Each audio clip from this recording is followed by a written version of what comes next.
교회는 하늘에 속한 존재이다. 교회는 하늘에 속한 존재이다 라는 제목으로 말씀 전하겠습니다. 1절 말씀해 보시면 하늘에 열린 문이 있습니다. 그리고 주님께서는 사도 요한에게 이리로 올라오라 라고 말씀하시면서 이후에 마땅히 일어날 일들을 보여주겠다라고 말씀하십니다. 여기 이후에 마땅히 일어날 일들이란 하늘에서 결정되고 땅에서 이루어질 그런 일들을 말하고 계십니다. 그렇기 때문에 주님께서 우리들에게 기도를 가르쳐 주시면서 뜻이 하늘에서 이룬 것 같이 땅에서도 이루어지다라고 기도하라고 하셨던 것입니다. 하늘에서는 이미 하나님의 뜻이 이루어져 있습니다. 그렇지만 땅에서는 아직 이루어지지 않았기 때문에 하나님의 뜻이 이 땅에서도 이루어지기를 위하여 간절히 하나님 앞에 기도하라라고 주님께서 기도를 가르쳐 주셨다는 것이죠. 이를 통해서 우리가 알 수 있는 것은 이 기도라는 것이 얼마나 중요한지, 기도는 하나님의 뜻을 이룰 수 있는 그런 능력이 있다는 것을 알 수가 있다는 것이죠. 그러니까 기도라는 것은 우리의 필요를 하나님 앞에 구하는 그런 그 목적도 있지만 그것보다 더 큰 목적이 무엇이냐면 그 하나님의 뜻이 이 땅에 이루어지도록 하는 그러한 능력과 그러한 통로가 된다는 것을 알 수가 있습니다. 그러니까 기도 외에는 이런 유가 나갈 수 없다. 저 기도 외에는 마귀와의 이 영적 싸움에서 승리할 수 있는 길이 없다는 것이죠. 그런데도 불구하고 성도가 기도하지 않는 것은 다르게 표현한다면 이 마귀의 싸움에서 절대로 이길 수 없다라고 말을 할 수 있다는 것입니다. 우리가 하나님 앞에 간절히 기도해야 될 그 이유가 무엇이냐면 이 마귀에 해방하는 그런 역사가 있기 때문입니다. 이것은 다니엘서를 보면은 그 자세히 알 수가 있는데 다니엘서 10장 12, 13절 말씀해 보시면 그 바사 왕국의 군주가 21일 동안 그 나를 막았다라고 기록되어 있습니다.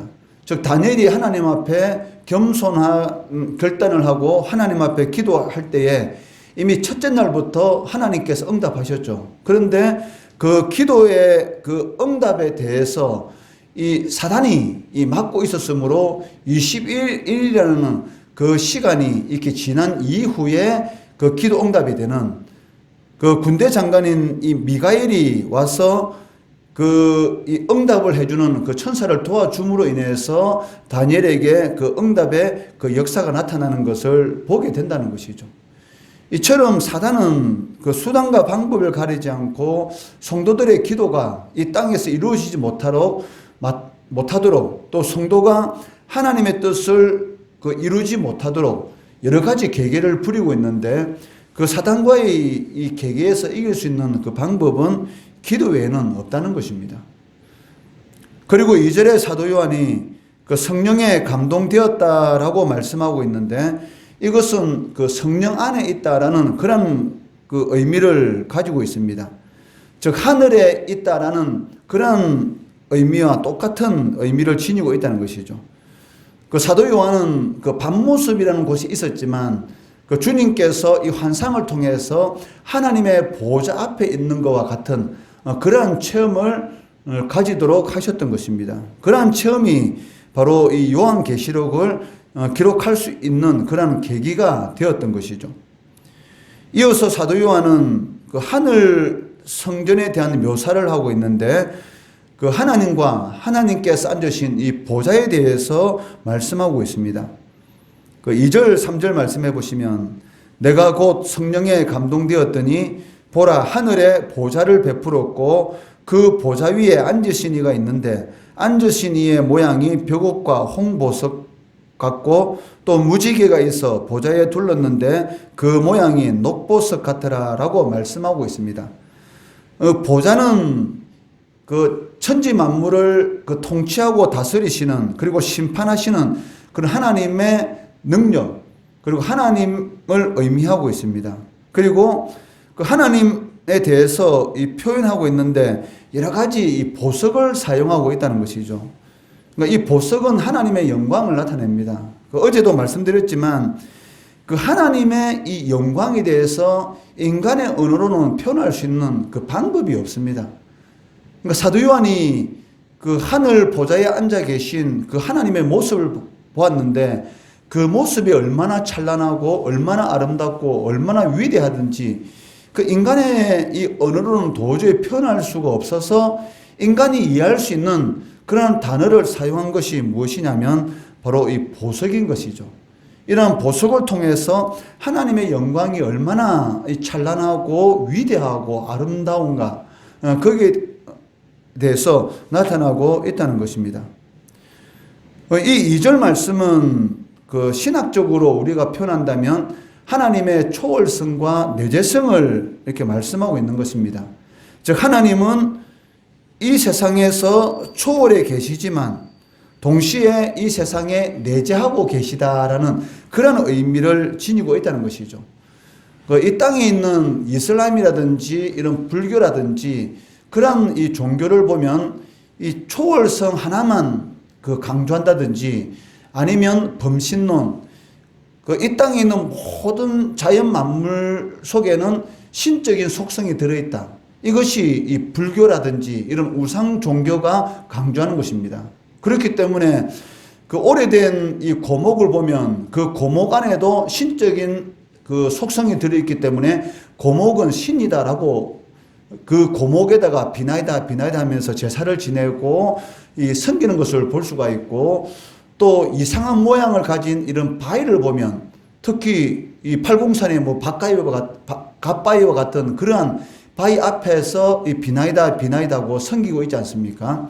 그 이유가 무엇이냐면 바로 이 하나님의 내재성, 그 신이 자연 만물 속에 들어있다, 내재하고 있다라는 그러한 것을 한쪽 면만을 강조하고 있기 때문에 그런 우상을 섬기는 것이고 또 이슬람교 같은 경우는 하나님은 인간이 범접할 수 없는 이 초월하여 계신 너무나 위대하신 분이시기 때문에 인간은 하나님이 정해주신 그 운명에 의해서만 살아갈 수밖에 없다.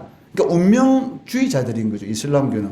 그러니까 모든 것이 알라의 뜻이다 하면서 그냥 이 하나님께서 주신 인간에게 주시는 것을 전혀 활용하지 못하는 그런 운명론적 그런 삶 속에서 살아가는 것을 보게 된다는 것입니다. 그렇지만 성경은 하나님이 인간 세계를 초월해 계신 거룩한 분이신 동시에 이 세상에 우리와 함께 하신다라는 이 내재성을 동시에 같이 강조하고 있다는 것입니다.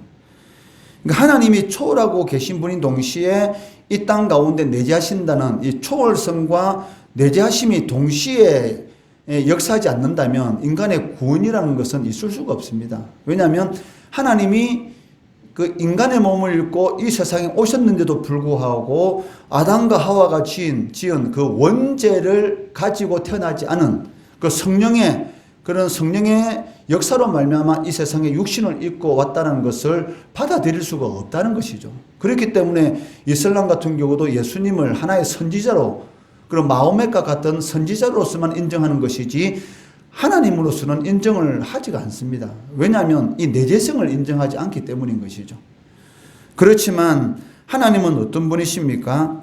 이 세상 가운데서 떨어져 존재하시는 것 같지만 또한 이 세상 가운데서 세상 모든 것을 통치하고 계시는 분이시다라고 성경은 분명히 증거하고 있다는 것입니다. 이어서 4절부터 8절 말씀까지 보시면 그 보좌를 중심으로 구성되어 있는 그러한 요소들을 소개하고 있습니다. 이런 요소들을 간단히 살펴보면 그 4장 4절에 보시면 24보좌와 24장로들이 있고 5절 말씀에 보시면 번개와 음성과 우레소리 그리고 보좌 앞에 켠 등불 7이 있고 6절 말씀에 보시면 수정 같은 유리바다 그리고 보좌 주위에 네 생물이 있다라고 묘사하고 있습니다. 이러한 모든 것들은 그 상징적인 묘사입니다. 그리고 중요한 것은 이러한 모든 것들이 하나님의 보좌를 중심으로 존재하고 있다는 것입니다. 4절에 보시면 24장로들을 소개하고 있는데 그 24장로들은 그 하나님의 보좌를 둘러 있는 24 보좌들 위에 앉아 있다는 것이죠. 그러니까 하나님의 보좌가 있고, 그리고 그 하나님의 보좌를 24 보좌가 둘러 있는데 거기에 24 장로들이 앉아 있다라고 기록하고 있습니다. 그리고 흰 옷을 입고 머리에는 면류관을 쓰고 있다라고 묘사하고 있습니다. 여기서 그 흥미로운 것은 그 하나님의 보좌나 24 보좌가 이 동일하다는 것입니다. 그러니까 하나님의 보좌는 그 너무나 위대하고 24 장로들이 앉은 보좌는 거기에 비해서 이렇게 떨어지는 것 같은 그런 것이 아니라 하나님의 보좌와 24 보좌가 동일하다라고 지금 이렇게 묘사하고 있는 것이죠. 이것은 이미 요한계시록 3장 21절에서 이미 말씀하셨습니다. 이기는 그에게는 내가 내 보좌와 함께 앉게하여 주기를 내가 이기고 아버지 보좌에 앉은 것과 같이 하리라 라고 주님께서 말씀하고 계시다는 것이죠. 주님께서 하나님의 뜻을 이루시고 그 아버지 보좌에 함께 앉아 있는데 내가 아버지 보좌에 함께 앉은 것처럼 내 보좌에 이기는 자들을 함께 앉도록 하겠다라고 말씀하고 계시다는 것입니다. 이 말씀은 하나님과 예수님의 보좌가 이긴 자들이 앉을 보좌와 동일하다는 것을 말씀하고 있습니다. 그리고 24 장로들이 입고 있는 흰옷은 그 요한계시록에서는 하나님의 신실한 백성들에게 주어지는 이 복장입니다. 우리가 저 신천지라든지 그 이단들 이런 동영상을 보면 하얀 옷을 입고 줄을 쫙 지어가지고 서 있든지 앉아있는 그런 모습을 이렇게 볼 수가 있지 않습니까? 그러니까 이 본문에 있는 이 말씀을 실제적으로 이렇게 적응을 해가지고 흰 옷을 딱 입고 이렇게 앉아있는 그런 모습을 이렇게 보게 되는데, 그렇다면 그 24 보좌와 24 장로는 그 이긴 자들을 그 의미하고 있다는 것을 알 수가 있고, 이 이긴 자들은 이 교회와 관련되어 있다는 것을 우리는 그 짐작할 수가 있습니다. 그 24 장로, 그리고 이 교회와의 이 관계는 24라는 이 숫자를 통해서도 분명히 드러나고 있습니다. 그러니까 이 신천지가 하나님의 말씀을 자신 마음대로 이렇게 풀이해가지고 사람들을 미혹하는 그런 이단이다라고 그 말을 할 수 있는 것은 이 신천지나 이단들은 요한계시록을 가지고 자신이 임의대로 마음대로 이 해석을 해서 사람들을 미혹합니다. 듣도 못한 그러한 이 말씀을 들을 수 있는 기회가 있다라고 해가지고 성도들을 미혹하고 있는데, 그 신천지가 강조하는 것이 무엇이냐면 이 비유가 실상으로 나타난다는 것이죠. 그러니까 요한계시록에 있는 비유가 실제적으로 나타나는 것이 바로 신천지다라고 말을 하면서 이 24 이 장로, 요한계시록에 상징적으로 기록되어 있는 24 장로가 실질적으로 신천지에 나타났다라고 하면서 실질적으로 24 장로를 이렇게 세워가지고 그 이만희 주위에 둘러 앉도록 이렇게 하고 있지 않습니까? 그러니까 이러한 것을 볼 때 얼마나 그게 무식한지, 얼마나 어리석은지. 그러니까 하나님의 말씀을 상징적인 것은 상징적으로 해석해야 되는데도 불구하고 상징적인 것을 실상으로 나타났다 해가지고 마음대로 임의적으로 해석하다 보니까 그 하나님의 말씀이 그 엉망이 되고 결국은 지가 마치 하나님인 것처럼 자신의 모든 주위에 이렇게 사람들을 이렇게 24 장로를 세워가지고 앉혀놓은 이런 것을 보게 된다는 것이죠. 그러한 것에 미혹돼서 넘어간다는 것 자체도 어떻게 보면 너무나 어리석다는 것입니다. 이 10이라는 이 숫자는 그 24라는 숫자는 두 개의 10이라는 숫자로 이렇게 구성이 되어 있는 것입니다. 즉 구약의 12지파에 의해서 대표되는 그런 구약의 하나님의 백성들, 그리고 또 10이 신약의 12사도에 의해서 대표되는 신약의 백성을 가리킵니다. 12에서 24를 이렇게 의미하고 있는데, 이 24 장로라는 이 의미는 그 구약으로부터 시작해서 신약 시대에 이르는 그 예수님이 재림하는 그 순간까지 이르는 모든 믿는 하나님의 백성들을 의미하는 그러한 숫자입니다. 그러니까 24장로는 그 24명의 장로들을 의미하는 것이 아니라 예수를 믿는 구원받은 모든 하나님의 백성을 의미하고 있다는 것이죠. 그러니까 구원받은 모든 하나님의 백성이 나중에 어떤 영화로운 그러한 삶을 살게 된다는 것입니까? 바로 하나님과 예수님이 앉아있는 그 보좌에 앉는 것과 같은 그러한 영화로운 그러한 삶을 살게 된다는 것이죠. 이것을 바울 사도가 천국에 가서 보았던 것입니다. 삼청천에서. 그러니까 그 구원받은 하나님의 백성들, 즉 이긴 자들이 누리는 그 영화로운 삶에 대해서는 그 인간의 입으로는 이런 말을 표현할 수 없다는 것이죠. 이것이 바울 사도의 고백이지 않습니까?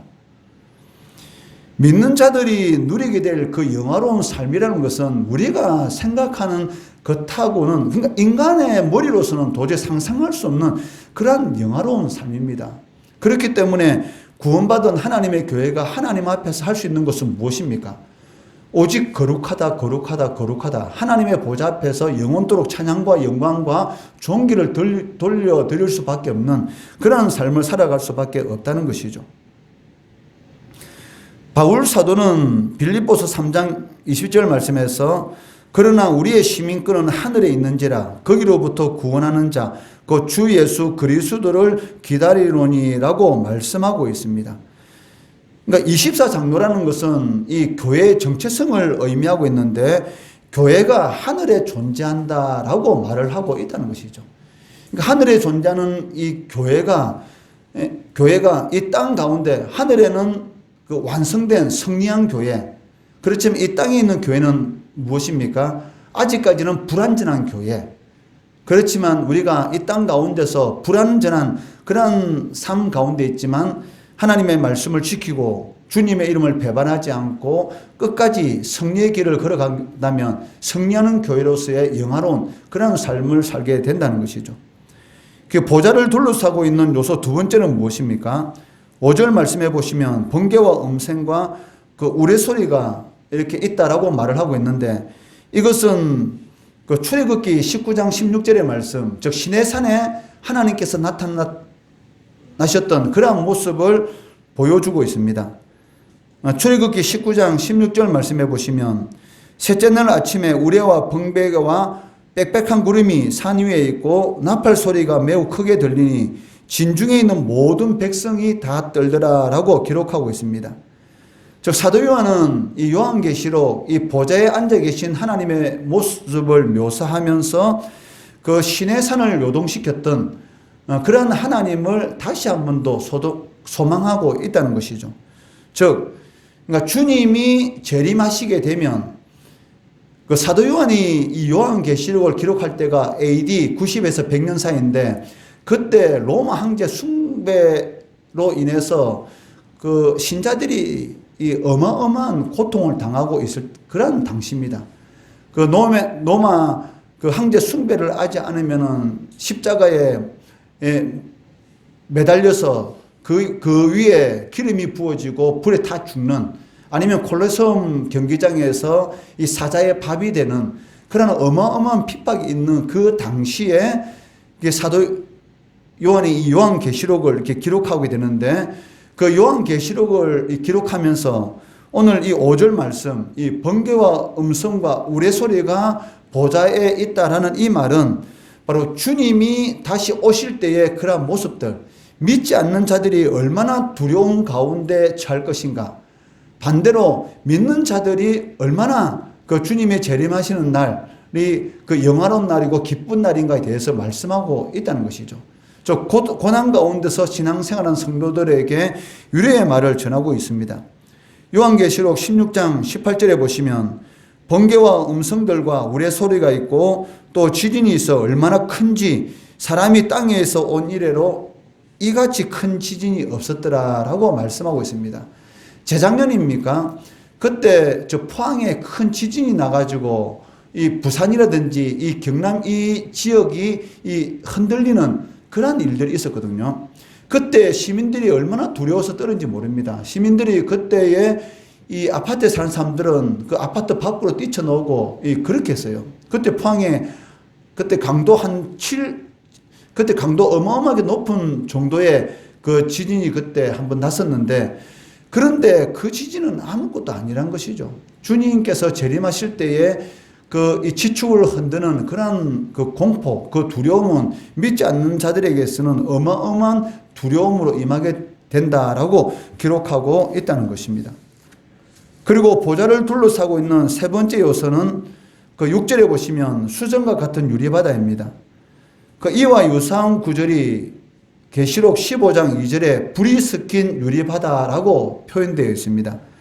요한계시록 15장 2절 말씀해 보시면 또 내가 보니 불이 섞인 유리바다 같은 것이 있고 짐승과 그의 우상과 그의 이름의 수를 이기고 벗어난 자들이 유리바닷가에 서서 하나님의 검은고를 가지고라고 말씀하고 있습니다. 그러니까 우상을 섬기지 않은 자들, 그의 이름의 수, 우리가 보통 666 이렇게 해가지고 그 쓸데없이 666이라는 것은 바코드를 해가지고 그 바코드를 받으면 안 된다라고 하는데, 이것은 말도 안 되는 헛소리입니다. 그 이미 우리 각 사람들의 그런 모든 정보라는 것은 우리 신용카드를 통해서도 이미 다 알고 있고 모든 그런 것에 다 이미 다 알려져 있습니다. 그런데 그 666이라는 그 바코드를 받게 되면은 그것이 없으면은 그것을 받게 되면 구원을 받지 못하고, 그것이 없으면은 물건을 사지 못해서 고난을 받게 되고, 이런 헛소리를 하면서 역주위에서 그런 말을 하고 있는 사람들이 있는데, 그 웃기는 소리죠. 그 666이라는 것은 666이라는 숫자를 받는다는 것은 타협하는 것을 의미합니다. 당시 로마 황제 숭배라든지 거기에 대해서 타협하고 주님을 배반하는 그러한 신앙의, 그러한 배교의 그러한 모습을 의미하는 표가 666이라는 그런 숫자입니다. 이 666이라는 이 게마트리아라는 그런 숫자를 가지고 사람의 이름을 표현하는 그런 방식이 있는데, 이 666이라는 이 숫자를 그 게마트리아라는 그 방식으로 해석을 하게 되면 그 단어가 이 네로를 의미하는 그런 숫자입니다. 그 네로 황제가 예수 믿는 사람들을 얼마나 핍박했습니까? 그러니까 예수 믿는 사람들을 핍박하는 그런 상징적인 그런 의미고, 거기에서 타협을 하게 되면 결국은 어떻게 되겠어요? 이기지 못한 자의 삶을 살아갈 수밖에 없는 것이죠. 그러니까 하나님의 말씀에 대해서 제대로 알지를 못하면 그런 거 해서 엉뚱한 곳에 빠질 수가 있다는 것이죠. 그러니까 이처럼 짐승과 그의 우상과 그의 이름의 수를 이기고 벗어난 자들이 하나님의 검은고를 가지고 하나님의 어린 양의 찬양을 한다라는 것은 이 홍해바다를 건너고 난 이후에 이스라엘 백성들이 이 모세와 미리암이 소고를 치고 하나님을 노래했던 그런 사건들을 연상시키고 있습니다. 즉 승리한 교회, 더 이상 사탄의 공격을 받지 않고 하나님의 품 안에서 가장 안전한 삶을 누리게 될 그것을 우리들에게 보여주고 있다는 것이죠. 그리고 보좌 가운데와 보좌 주위에 네 생물에 대한 것이 있습니다. 그 6절에서 8절 말씀해 보시면 네 생물, 보좌 주위에 있는 네 생물에 대해서 이렇게 표현하고 있는데, 이 말씀을 통해서 6절에서 8절 말씀을 통해서 우리가 알 수 있는 것은 그 네 생물이 이 보좌를 둘러싸고 있다는 것입니다. 그리고 이 네 생물의 모습은 어떻습니까? 앞뒤에 눈이 가득하고 사자, 송아지, 사람, 그리고 독수리 같은 얼굴을 가지고 있다라고 묘사하고 있고, 6날개를 가지고 있고 그 안과 주위에 눈들이 가득하다라고 묘사하고 있습니다. 이러한 특징을 가진 네 생물이 의미하는 것이 무엇일까요? 이 네 생물을 보면 이 공통적인 그런 부분이 있는데, 그 네 생물들이 있는 그런 각 분야에서 그 탁월한 피조물이라는 것이죠. 그 사자는 무엇입니까? 이 맹수 중에서 가장 강한 짐승이고, 독수리는 날 짐승 중에서 가장 위압적인 그런 짐승이고, 소는 가축 중에서 가장 소중하게 사용되는 짐승이고, 사람은 만물의 영장이라는 것입니다. 이 네 생물의 특징은 한마디로 말하면은 모든 피조물들을 대표하는 그러한 이런 존재라는 것이죠. 즉 모든 피조물을 대표하는 이 네 생물이 보좌에 둘러싸여 있다라는 것은 모든 천지 만물들은 하나님 중심으로 존재해야지만이 그 가장 그런 이 평안한 그런 삶을 누릴 수가 있다는 것이고, 존재의 목적이 하나님의 중심된 그런 삶이라는 것입니다. 로마서 8장 22절 말씀해 보시면, 피조물이 다 이제까지 함께 탄식하며 함께 고통을 겪고 있는 것을 우리가 아느니라.